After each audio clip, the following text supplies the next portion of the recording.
बाबा हमें पास with honour होने का लक्ष्य दे रहे हैं। पास विद ऑनर माना जब हम जाएंगे घर तो हम बिल्कुल सजाएं नहीं खाएंगे। हम जब जाएंगे तो धर्मराजपुरी में जो हिसाब किताब करने के लिए ट्रिब्यूनल भी बैठी होगी ना, वो ऐसे सर झुकाकर हमें आगे भेज देगी। तो ऐसे पास विद ऑनर बनने के लिए कौन सी मेहनत करनी है वो बाबा हमें समझा रहे हैं। और वो मेहनत है कर्म बंधन से अतीत बनना। कर्म बंधन जो है आत्मा, मुझ आत्मा ने क्या किया है, 63 जन्म विकारों के अधीन होकर कर्म किए, है ना। बाबा ने हमें ज्ञान दिया, क्योंकि ज्ञान नेत्र से पहले तो हमें मालूम भी नहीं था कि हमारे पर 63 जन्मों के विकर्मों का बोझ है। लेकिन बाबा ने बताया कि द्वापर युग से लेकर कलयुग तक, द्वापर युग के 21 जन्म, कलयुग के 42 जन्म हम देहाभिमान में आते हैं और देहाभिमान के आधार से पांचों विकारों के चंगुल में पड़ जाते हैं और फिर विकारों के अधीन होकर कई विकर्म करते हैं। अब जब हम विकर्म करते हैं तो क्या होता है, उस विकर्म के आधार से हमारे कई प्रकार के पेपर आते हैं, है ना, जिनको हम कहते हैं ये हमारे कार्मिक अकाउंट्स है। अब उनमें से एक प्रकार का पेपर क्या है, शरीर की व्याधि, है ना, या मेंटल इलनेस, फिजिकल और मेंटल इलनेस, ये एक प्रकार का कार्मिक अकाउंट होता है। फिर दूसरा पेपर होता है जो संबंध के द्वारा आता है, और फिर तीसरा विपरीत परिस्थितियों के आधार से आता है। तो अब जब ये पेपर आते हैं तो एक तो परिस्थिति या शरीर की कंडीशन या जो संबंध है वो हमारे लिए फेवरेबल नहीं है, वो प्रतिकूल है, ये तो फैक्ट है।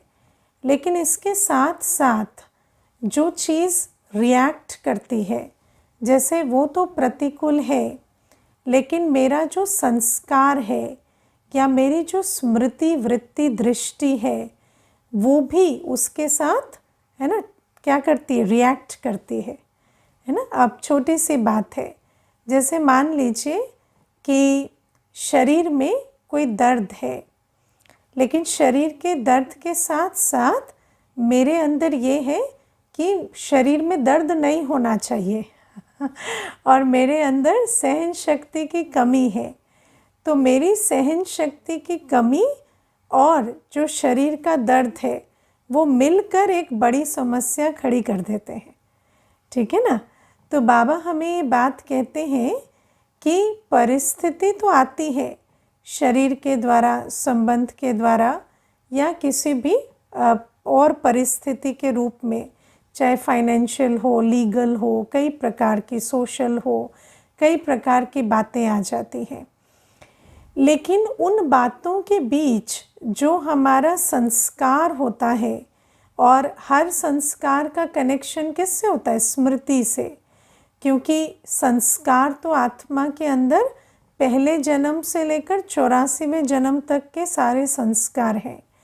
लेकिन कौन सा संस्कार एक्टिव होगा उसका रिमोट कंट्रोल किसके पास है, स्मृति के पास, है ना। तो जैसे कि मान लीजिए किसी के अंदर विकार का संस्कार है, काम विकार का संस्कार है, लेकिन जब वो अपनी माता के सामने होंगे, अगर पुरुष चोले में आत्मा है तो माता के सामने होंगे, बहन के सामने होंगे, तो वो स्मृति क्या करती है, उस संस्कार को जागृत नहीं होने देती। लेकिन जैसे ही वो कहेंगे ये युगल है ना, तो फिर वो स्मृति जो है वो जागृत होती है, या वो संस्कार जो है वो एक्टिव होता है स्मृति के आधार से, है ना। तो मैं कौन हूँ, ये कौन है, उस आधार से वो संस्कार जागृत होता है। या फिर आप देखो कि बहुत सुंदर मंदिर में जाएंगे, बहुत सुंदर देवी की मूर्ति है, लेकिन स्मृति क्या है, ये देवी है, तो संस्कार जागृत नहीं होगा। लेकिन वही अगर राह चलते किसी को देखा तो फिर वो संस्कार जागृत हो जाएगा, क्योंकि उनके लिए ऐसी कोई स्मृति नहीं है। तो बाबा हमें ये बात कहते कि एक तो जो कर्मों के हिसाब किताब है वो कई रूपों से आते हैं, लेकिन उसके साथ साथ जो हमारी स्मृति है, वृत्ति है, दृष्टि है, जिस आधार से हमारा संस्कार जागृत होता है, वो भी उसके लिए इक्वली जिम्मेवार है ना। अब बाबा हमें कहते हैं कि जो तुमने पीछे किया उसको तो नहीं कुछ कर सकते, वो तो कर दिया। अब उसका जो भी फल है वो भी किसी न किसी रूप से सामने आता है। तो बाबा हमें कहते हैं कि अब उस परिस्थिति में रिएक्शन ना आए, या हम उस कार्मिक अकाउंट को और ख़राब ना करें और बढ़ाएं ना। उसके लिए हमें किस पर काम करना है? अपनी स्मृति, वृत्ति, दृष्टि पर, है ना। और अगर हमारी स्मृति, वृत्ति, दृष्टि को हम ठीक कर लें, भाई भाई की बना लें, तो फिर बाबा हमें कहते हैं कि भाई भाई की दृष्टि के आधार से हमारे अंदर स्नेह और संबंध का भान इमर्ज हो जाएगा। और जब स्नेह और संबंध का भान इमर्ज होगा तो कार्मिक अकाउंट को बढ़ाने की जगह हम उसे सेटल कर लेंगे। क्योंकि जैसे कोई भी लोन सामने आता है तो आपके पास क्या होना चाहिए? पैसा, उसको सेटल करने के लिए। ऐसे ही जब कार्मिक अकाउंट आता है तो आपको कौन सा स्टॉक चाहिए? गुण और शक्ति का। जितना आपके पास गुण और शक्ति का स्टॉक होगा तो आप वहाँ रिएक्ट करने की जगह उसको सेटल कर लेंगे। तो बाबा हमें कहते हैं लेकिन ये गुण और शक्ति इमर्ज कैसे होगी? तो ये गुण और शक्ति भी संस्कार है ना, लेकिन वो संस्कार की चाबी कहाँ है? स्मृति, वृत्ति, दृष्टि में। तो अगर हम अपनी दृष्टि को भाई भाई की बना लें तो फिर वो संस्कार हमारा स्नेह का, संबंध का जागृत होगा और उसके आधार से हम उस कार्मिक अकाउंट को सेटल करेंगे। आप जब पुरानी फिल्में देखते थे तो उसमें क्या होता था, है ना, दो विलेन और हीरो लड़ रहे हैं, तो जब विलेन और हीरो लड़ते लड़ते कोई चिल्लाते थे, अरे ये तो तुम्हारा बिछड़ा हुआ भाई है। तो जैसे ही उसको पता चल जाता ये मेरा भाई है तो फिर वो बंदूक छोड़कर और वो उसको गले लगा देता है ना। तो ये क्या है कि जैसे ही स्मृति आ गई कि ये भाई है तो वो जो सारा जो अंदर संस्कार था क्रोध का वो ख़त्म हो गया और स्नेह इमर्ज हो गया। तो बाबा कहते इसी प्रकार से हमारे अंदर अगर कोई भी और भावना है तो उस भावना को अगर मर्ज करके स्नेह को इमर्ज करना है तो अपनी दृष्टि को ट्रेन करना होगा कि ये भाई भाई है। अब देखो छोटी छोटी बातें हैं, जैसे मैं एक सास और बहू के संपर्क में आई, वो किसी और सेंटर जाते थे तो सास और बहू दोनों जाते थे, ठीक है। तो मैंने उनको कहा, दोनों को कहा अनुभव सुनाओ। तो वो कहते कि जब शुरू में हम सेंटर जाने लगे तो हम एक दूसरे के कारण ही सेंटर जाने लगे क्योंकि हम इनसे तंग रहते थे, ये हमसे तंग रहती थी। लेकिन उसके बाद जब कोर्स कर लिया तो घर में आने के बाद, कोर्स करने के बाद हमने ऐसे हाथ मिलाया और कहा आप तो मेरी आत्मा भाई हो तो आज से सास बहू का रिश्ता ख़त्म और हम भाई भाई की तरह यहाँ रहेंगे। तो उस आधार से जो हमारा संबंध है वो बिल्कुल ठीक हो गया। और जो बातें हमें पहले ऐसे लगती थी कि शायद ये सास है तो ये अपनी अथॉरिटी के कारण कह रही है, तो अब वो वही बात कहती हैं लेकिन प्यार से कहती हैं। तो मुझे ऐसा नहीं लगता कि ये अपनी अथॉरिटी को मुझ पे इम्पोज कर रही है। और जब बहू भी कोई बात कहती है तो सास को ऐसा नहीं लगता अच्छा बहू होके ज़्यादा बोल रही है, उसको लगता है कि अच्छा ये भी अपनी बात रख रही है और ठीक ही बात कह रही है, तो उस बात को प्यार से सुन लेती है। तो अब आप देखो कि ये जो दृष्टि है भाई भाई की, ये किस प्रकार से जो संबंध में स्नेह ख़त्म हो जाता है, क्योंकि दृष्टि ये रहती है ना। जैसे मुझे याद है मेरी एक फ्रेंड की शादी हुई थी, बहुत सालों पहले की बात बता रही हूँ। तो वो अपनी सास की बहुत निंदा करती थी। तो मैंने उसको कहा, क्यों तुम्हारी सास अच्छी नहीं है? उस समय तो मुझे ज्ञान नहीं था, तो हम ऐसी भाषा कहते हैं ना, वो अच्छी नहीं है। तो वो कहती, अच्छी कैसे हो जिसका नाम ही सास है। तो वो ऐसे कहती थी। तो क्या होता कि हमारे अंदर ये सारी बातें रहती है कि स्मृति ऐसी है कि ये इस संबंध में तो ऐसा ही इक्वेशन होता है। तो उस आधार से क्या होता कि हमारी जो भावनाएं भी उसी प्रकार की इमर्ज होती है। या आप देखो कि स्त्री पुरुष है ना, जो युगल के केस में हमारी वृत्ति और दृष्टि में क्या रहता, ये युगल है, तो फिर उनके लिए विकारी भावनाएं उत्पन्न होती है। तो बाबा हमें कहते हैं कि ये जो बाबा हमें कहते हैं अब पवित्रता की धारणा करना। पवित्रता की धारणा कैसे होगी? कर्म तो लास्ट सीढ़ी है ना, कर्मों में तो तब आएगा जब दृष्टि परिवर्तन होगी। और बाबा कहते हैं जब दृष्टि को ही बदल दिया, अगर स्मृति को बदला कि देह नहीं है ये आत्मा है, तो दृष्टि भी क्या बदल जाएगी कि आपस में हमारा संबंध भाई भाई का है, कोई युगल का नहीं है। और जब इस प्रकार से हमारी दृष्टि बदल जाती तो वो जो भावनाएं इमर्ज होती थी, जो संस्कार इमर्ज होते थे, वो इमर्ज नहीं होते। और शुद्ध स्नेह या रूहानी स्नेह के संस्कार आत्मा के प्रति इमर्ज होते हैं। तो बाबा इसीलिए हमें कहते हैं कि अपनी, अगर हमें कर्म बंधन को चुक्त करना है तो कर्म बंधन को, ये भी सिर्फ बाबा आज संबंध के भान में कह रहे हैं ना, क्योंकि कर्म बंधन तो बहुत रूप से हमारे सामने आते हैं, लेकिन अगर संबंधों के आधार से, क्योंकि मैक्सिमम कर्म बंधन जो चुक्त होने होते हैं वो संबंधों के आधार से आते हैं। तो बाबा कहते हैं उस आधार से जब वो कार्मिक अकाउंट आता है सामने, तो उसको चुक्त करने के लिए ये आत्मा भाई भाई की दृष्टि पक्की करना बहुत मदद करता है ना। या आप देखो कि एक छोटी सी बात है कि मुझे याद है एक भाई थे, तो वो मुझे कहते थे कि मेरे अंदर ज्ञान में चलते थे, तो वो अपना अनुभव सुनाते थे कि मेरे अंदर स्त्री चोले के लिए कोई रिगार्ड नहीं होता था, है ना। मैं हमेशा जैसे ही किसी को स्त्री चूल्हे में देखूंगा तो मुझे लगता था इनको दिमाग नहीं है, इनको कुछ आता नहीं है। तो वो अपना निजी अनुभव खुद अपने मुख से सुनाते थे कि मेरे अंदर स्त्री चोले को लेकर कोई भी रिगार्ड नहीं होता था।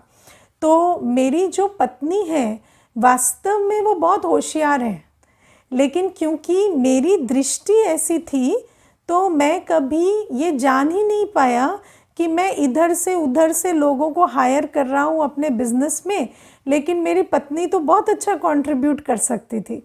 तो जब मैं ज्ञान में आया तो मुझे ये बात समझ में आई कि वास्तव में हम सब भाई भाई हैं। तो भाई भाई की मैंने जब अभ्यास किया तो मेरा रिगार्ड अंदर से आया कि अच्छा ये भी तो एक आत्मा है। तो उसके बाद से मैं जिन बातों को सुने बिना रिजेक्ट कर देता था, वो बातें मैं ध्यान से उनकी सुनने लगा, रिगार्ड से सुनने लगा। तो मुझे पता चला वो तो बहुत अच्छी फाइनेंशियल एडवाइस दे रही मुझे जो मुझे वो भी नहीं दे पा रहा जो जिसको मैंने हायर किया। तो जब मैं उनकी बात सुनने लगा तो मेरा बिजनेस जो लॉस में जा रहा था वो प्रॉफिट मेकिंग बना। तो वो मुझे कहते कि देखो दीदी, ये जो एक परिवर्तन से, मैं तो कहता हूँ कि मुझे तो लाखों का फ़ायदा हुआ तो वो कहते, बाबा कहते हैं ना ज्ञान रतन लाखों का है, तो कहते मैं तो प्रैक्टिकली कह रहा हूँ कि मेरे को लाखों का फ़ायदा हुआ ये एक ज्ञान रतन धारण करने से। तो ये तो बाबा हमें इसीलिए कहते हैं कि जितने भी हमारे कार्मिक सेटलमेंट्स हैं वो कैसे होंगे, संबंध के आधार से जब कर्मों के हिसाब किताब आते हैं तो उसको दृष्टि परिवर्तन करने से हम स्नेह और सम्मान को इमर्ज कर सकते हैं और उन कार्मिक अकाउंट्स को सेटल कर सकते हैं। और आप अगर ध्यान से देखें तो बाबा ने हमें ये जो विधि बताई है भाई भाई, अब ये जो भाई भाई का इक्वेशन होता है, आप अगर दुनिया में कोई भी संबंध देखें तो सबसे इक्वल और ऐसा संबंध जिसमें म्यूचुअल स्नेह और सम्मान होता है है ना, क्योंकि हर संबंध में ऊंचे नीचे का इक्वेशन होता है, ठीक है ना। जैसे अगर आप पिता पुत्र का लें तो पुत्र छोटा पिता बड़ा, पति पत्नी भी लेते हैं तो समाज की दृष्टि से कहेंगे पति ज़्यादा समझदार पत्नी नहीं, है ना। या अगर कहेंगे कि भाई बहन तो भाई बहन में भी ये आ जाता है कि बहन की रक्षा भाई करेगा है ना, तो भाई जिम्मेवार, बहन जो है वो रेसिपिएंट। या आप किसी भी और संबंध को इस दुनिया में लेंगे तो उस संबंध का जो इक्वेशन है वो इक्वल नहीं होता या म्यूचुअल नहीं होता कि दोनों एक बराबर एक तरफ से, है ना, एक और एक का दूसरे के प्रति और दूसरा का इसके प्रति इक्वल स्नेह और संबंध हो, ऐसा नहीं होता, क्योंकि हर एक इक्वेशन ऊंचे नीचे का है। और ये ड्रामा बहुत अच्छा बना हुआ है क्योंकि इसी ऊंचे नीचे के आधार से सारा सेटलमेंट होता है ना। जैसे जिसको हम कहते हैं कि अगर सोसाइटी, है ना, सोसाइटी में अगर स्त्री के वैल्यू कम आकी जाती है, पुरुष की वैल्यू ज़्यादा आकी जाती है, अगर सोशली ये बात देखी जाती है, और अगर आपके अंदर भी बॉडी कॉन्शियसनेस है तो सीधा क्या होगा कि आप अपनी वैल्यू को कम आंकने लगेंगे अगर आप स्त्री चोले में हैं। तो बाबा हमें इसीलिए कहते हैं कि ये जो कर्म बंधन है और कर्म बंधन के आधार से हम जहाँ जन्म लेते हैं, जो हमारे आसपास संबंध के इक्वेशन है या जिस सोशल सेटअप में हम जन्म लेते हैं और वहाँ मेरा सोशल, प्रोफेशनल, फाइनेंशियल हर प्रकार का स्टेटस कैसा है या जेंडर का स्टेटस कैसा है, उस आधार से कर्म के हिसाब किताब हमारे सामने आते हैं। जैसे मान लीजिए आप एक ऐसी सोसाइटी में जन्म लेते हैं स्त्री चोले में जहाँ पर स्त्रियों को बहुत अपमान किया जाता है, या अगर आप एक ऐसी सोसाइटी में जन्म लेते हैं जहाँ पुरुष चोले में बचपन से लेबरर बना देंगे, है ना, लेबर करने के लिए भेज देंगे, तो अब आप विचार करो कि जेंडर के आधार से आपके कार्मिक अकाउंट सामने आ रहे हैं, है ना, और फिर उस आधार से आप भी उन कार्मिक अकाउंट को विरोध नहीं करते क्योंकि आप भी जेंडर कॉन्शियस हैं। तो आपको लगता है मैं स्त्री हूँ तो मेरा तो भाग्य ही यही है या यही होना चाहिए, या मैं पुरुष हूँ तो मेरे साथ तो यही होना चाहिए। तो आप भी उस चीज़ को रेजिस्ट करने की जगह आप भी उसके साथ साथ हो लेते हैं। लेकिन बाबा हमें ये बात समझाते हैं कि जैसे हमारे सामने कोई कार्मिक अकाउंट आ रहा है, लेकिन हम अपनी जो आत्मिक स्मृति में स्थित हैं, मेरे अंदर स्त्री का भान नहीं है ना, तो अगर मेरे साथ कोई अपमान हो रहा है तो मैं अपने स्वमान की पर्सनालिटी से उस अपमान करने वाले को डिस्करेज कर सकती हूँ। क्योंकि अगर मेरी बॉडी लैंग्वेज में ये है कि नहीं, आप मुझे जैसे देख रहे हैं मैं वो नहीं हूँ, तो उसकी दृष्टि भी बदल जाएगी। लेकिन अगर मैंने उसकी दृष्टि को एक्सेप्ट कर लिया है कि हाँ, जैसा आप मुझे देख रहे हैं मैं वैसे ही हूँ, तो फिर वो जैसे कर्म करेगा मैं उसको स्वीकार करते जाऊँगी। तो इसीलिए बाबा हमें कहते हैं कि जो कर्मों के हिसाब किताब पीछे के हैं उनको आने से तो कोई नहीं रोक सकता, लेकिन अगर हम अपनी स्मृति स्व के प्रति या अपनी वृत्ति दृष्टि अन्य के प्रति बदल देते हैं तो उस आधार से उनकी भी भावना बदल जाती है और हमारा भी उस परिस्थिति में रिस्पॉन्स बदल जाता है और वो कार्मिक अकाउंट और ख़राब होने की जगह सेटल होता जाता है ना। तो ये बात आज बाबा हमें समझाते हैं।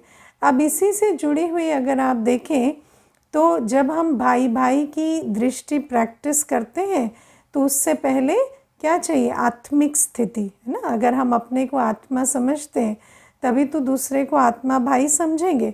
तो अगर आप आत्मा समझते हैं और अशरीरी आत्मा के रूप में अभ्यास करते हैं, जैसे आज बाबा ने कहा ना कि ब्रह्म में लीन होने का पुरुषार्थ भी जो करते हैं वो भी शरीर छोड़ते हैं तो सन्नाटा हो जाता है।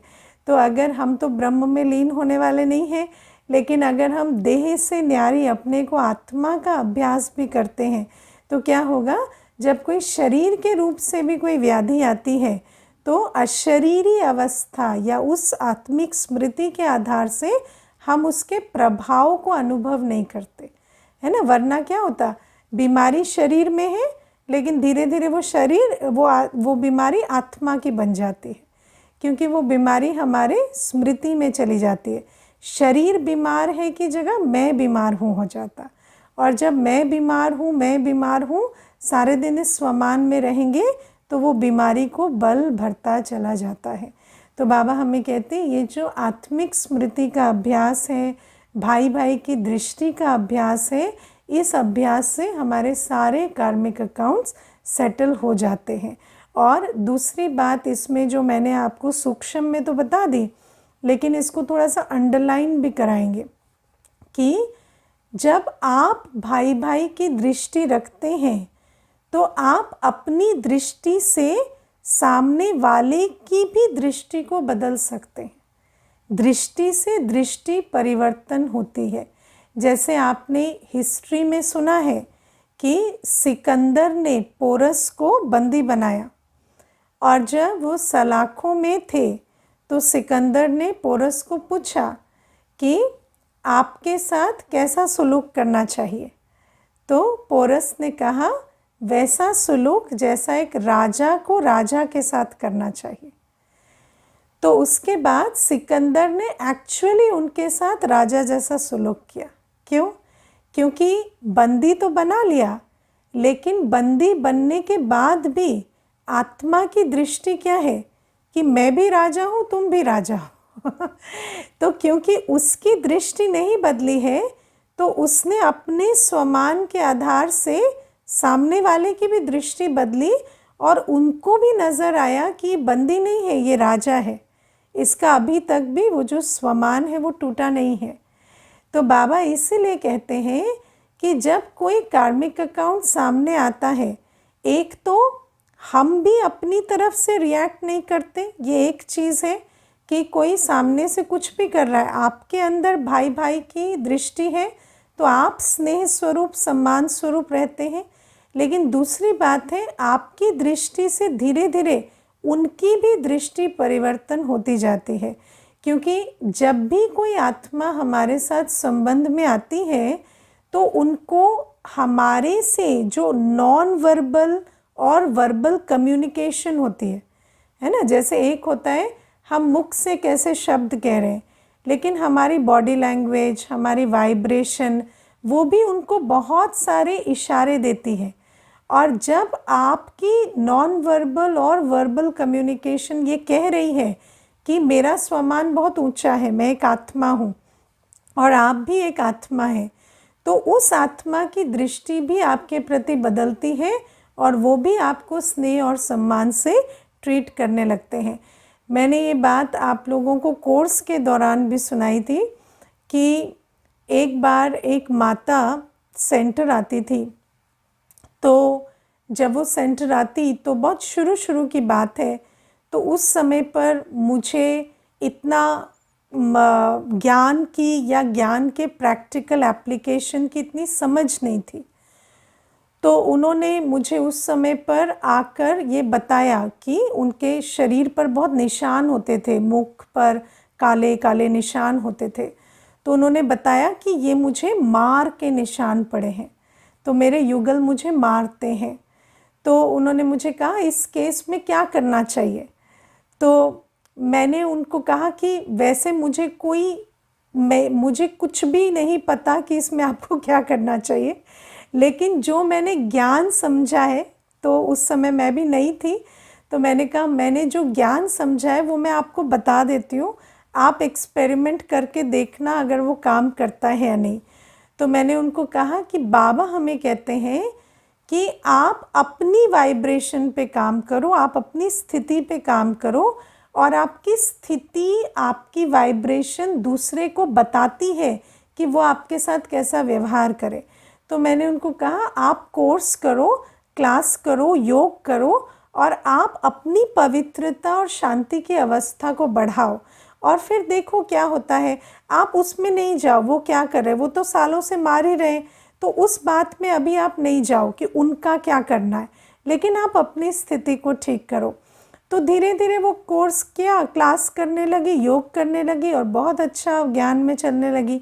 फिर बहुत दिनों तक उसने मुझे कुछ भी नहीं कहा, कि वो घर की क्या हालात है या कोई अपडेट मुझे नहीं मिला।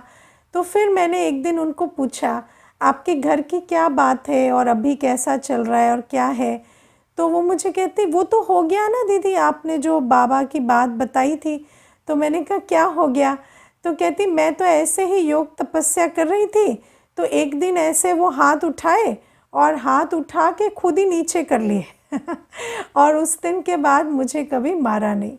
तो ये बात आपको क्यों सुना रही हूँ, क्योंकि जब आप अपनी दृष्टि को बदल देते हैं स्व के प्रति और अन्य के प्रति, तो सामने वाली आत्मा की भी दृष्टि आपके प्रति बदलती है। उसमें कुछ समय लग सकता है, लेकिन सूनर और लेटर ये होता ही है। और बाबा हमें ये बात समझाते हैं कि दृष्टि से दृष्टि परिवर्तन का कार्य तुम कर सकते हो। किसी की दृष्टि परिवर्तन की सिद्धि तुम्हें मिल सकती है अपने दृष्टि परिवर्तन से। तो ये जो बातें समझने से जब ये इक्वेशन चेंज हो जाता है, क्योंकि कार्मिक अकाउंट तो इक्वेशन के आधार से आ रहा था, तो जब वो इक्वेशन बदल जाता तो कार्मिक अकाउंट सेटल होता और बाबा कहते तुम भी पास विद ऑनर हो जाते। और बाबा आज हमें कहते हैं कि तुम्हें टॉपिक लेकर सबको समझाना है ना। किसी भी टॉपिक पर सभी संगठन में समझाएं। कोई अम्ब्रेला थीम ले, और जैसे आजकल होता भी है ना, मधुबन से थीम आते हैं तो उस पर सभी प्रोग्राम्स कराते हैं। तो कोई भी टॉपिक पर सामूहिक संगठन की शक्ति के साथ हमें प्रोग्राम कराने चाहिए। तो आज ऐसे ही ना किसी से बात हो रही थी, वो कोर्स के लिए नहीं आए थे या वो वैसे बीके की तरह मिलने नहीं आए थे, ऐसे ही लौकिक संबंध में कोई आए थे। तो हमने उनको कहा कि आप होली के टाइम आना, होली के प्रोग्राम में। तो वो कहते हैं कि होली का प्रोग्राम कब है। तो मैंने कहा 24 को है।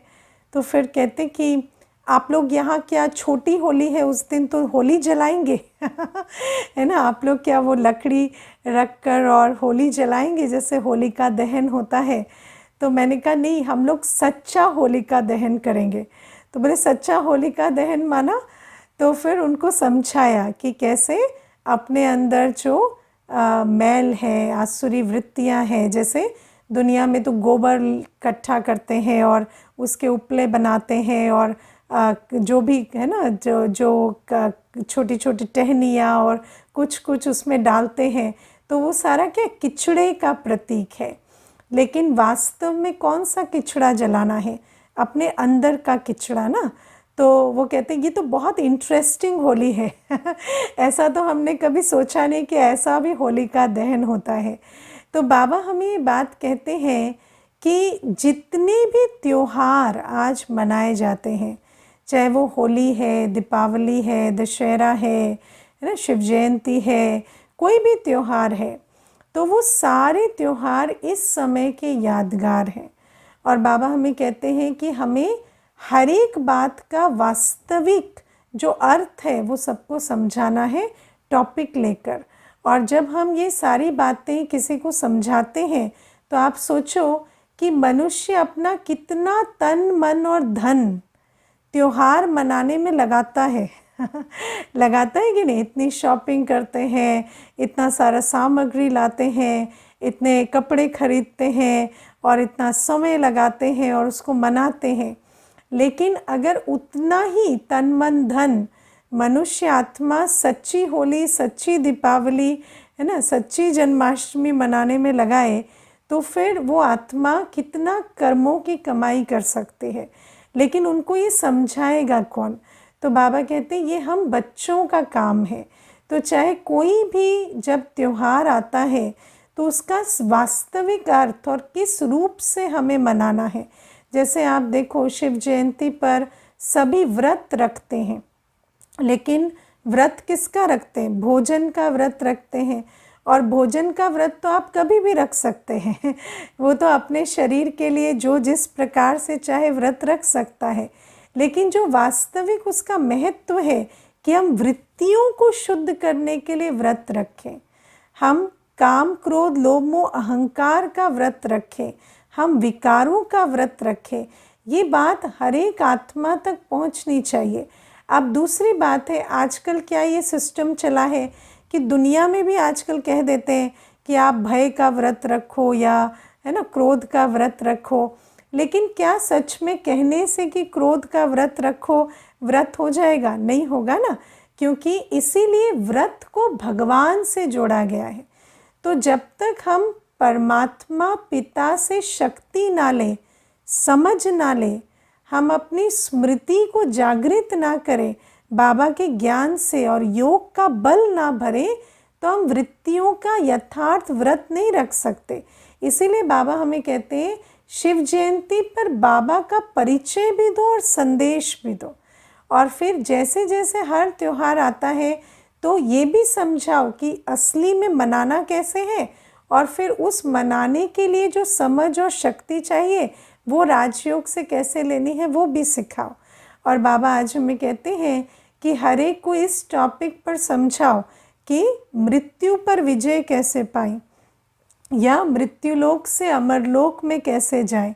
आज आप विचार करो, मनुष्य कितनी कोशिशें करता है, मुझे नहीं पता आपको इसका कितना आइडिया है, लेकिन दुनिया में नामी ग्रामी सबसे बड़े बड़े नामी ग्रामी लोग भी इस चक्कर में रहते हैं कि हम कभी मरे ना हम अमर हो जाएं, हमारा शरीर ना छूटे, है ना। तो इस प्रकार से कितने इस फिराक में कितना कुछ खर्च करते हैं, कितने उसमें यत्न प्रयत्न करते हैं, लेकिन बाबा हमें कहते हैं कि कितनी सिंपल सी विधि है कि अगर हम अभी विकारों पर जीत पा लेंगे तो 21 जन्मों तक हमारी अकाल मृत्यु नहीं होगी और हम निरोगी रहेंगे।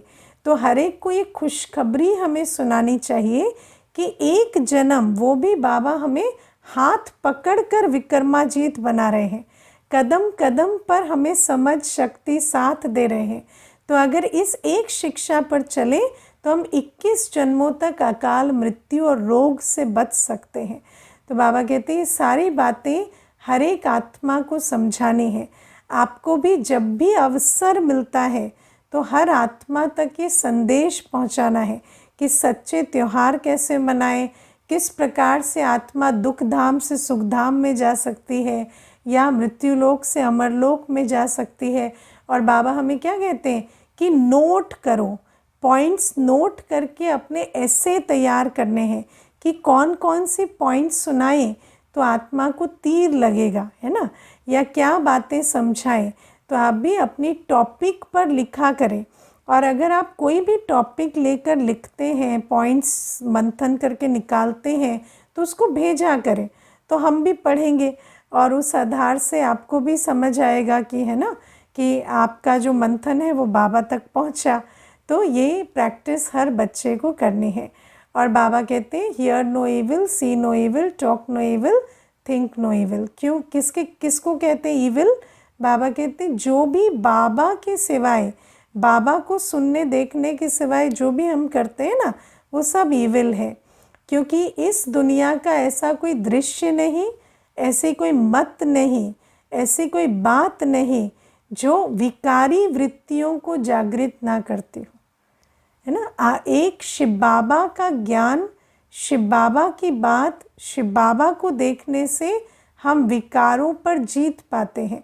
बाकी दुनिया में हर चीज़ हमारे विकारों को ट्रिगर करती है। आप एक देहधारी को भी देखते हैं तो आपके अंदर कोई ना कोई विकार जागृत होता है।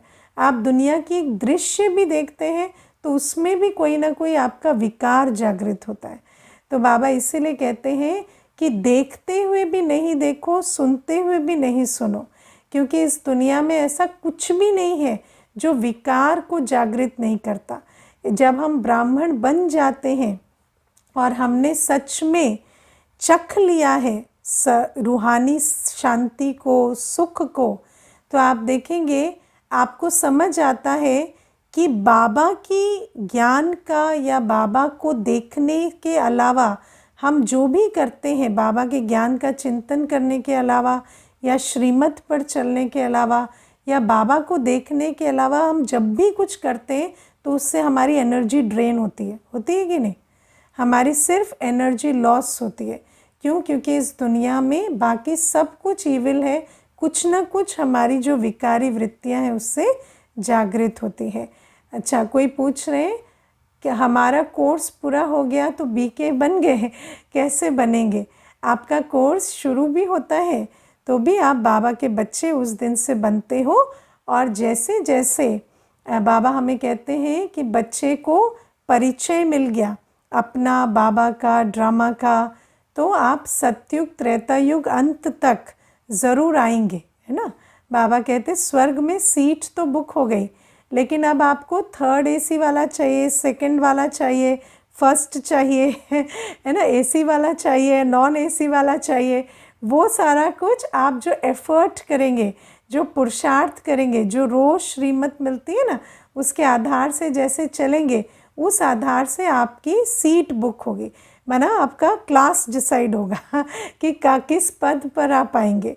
बाकी आपने कोर्स किया, आपने परिचय पाया और उस बात को आप याद रखते हैं, उस अनुसार चलते हैं, तो ज़रूर आपकी जो स्वर्ग की सीट है वो बुक हो गई। ओके। और किसी ने पूछा है सर्राफ क्या होता है? तो सर्राफ एक्चुअली ना जो मट्टा सट्टा करते हैं, जो मनी चेंजर जिनको कहते हैं, है ना, तो बाबा कहते हैं तुम भी सर्राफ हो गए हो। जैसे बाबा है ना पुराना लेकर नया देते हैं, ऐसे हम भी अब ऐसे हो गए हैं कि दूसरे का पुराना सफल कराकर उसको नया दिलाते हैं, तो इसको कहते हैं सर्राफ। अच्छा, ओम शांति।